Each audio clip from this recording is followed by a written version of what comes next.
Lisa, big day coming up Saturday. It's hard for me to believe this is the 50th Center Invitational coming on Saturday, and unlike you, I can actually remember the first one, so I can verify that it has been 50. But I'm glad I can't. yeah, that's right. But tell us a little bit about what's coming up and how big this event is for your team and the school here. Right.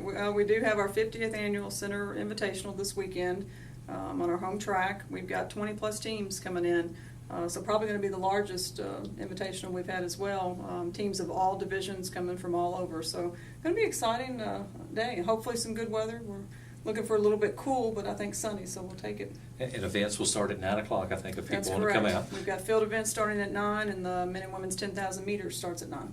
So if you've ever been like to a state track meet, it's almost that kind of, state high school track meet, it's that kind of setup where you can just come and kind of watch something all day long and see a lot of different events and a lot of different athletes. That's correct. We'll probably go until about 5 o'clock p.m. With events, 21 events going on all day long.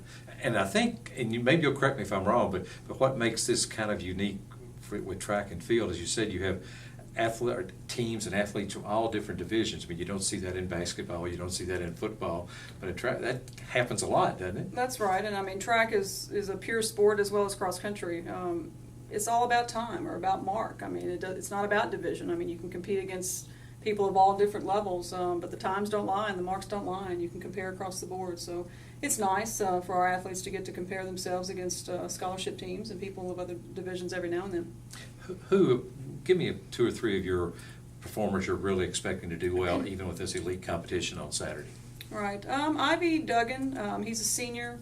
I'm expecting a good performance out of him in both the javelin throw and the pole vault. He is the returning conference pole vault champion. He just picked it up last year. I don't know anyone else that picks up pole vault and masters it in a year's time, but he's just getting better and better. And he's looking for a breakout performance this weekend, maybe push 15 feet, which would be a new school record.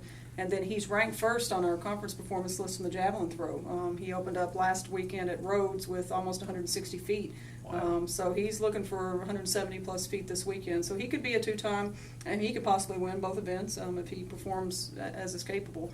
Sarah Hayhurst, she's our pole vaulter. She opens up this weekend. She's been more in the diving scene as of late, but she's coming off diving nationals, and this will be her first outdoor competition with us. So we're hoping to possibly even hit a national qualifying mark, even the first meet. And Serena Galbuto, she's going to probably run the 10,000 meters and try to break the school record, which is Eileen Schilling's. And Eileen was a multi-time All-American for us and a national qualifier. So it should be exciting. And she had a really good meet last week, She did. She came within 3 seconds of breaking Eileen's 5,000 meter record. She went 17:35, which was a huge PR for her, and she's ranked first in the conference in that event, of course. Well, I always go 17:35 in my 5Ks. Yeah. And then I run the last mile or so after I get past that. But what is it about you and pole vaulters to become javelin throwers? I don't know.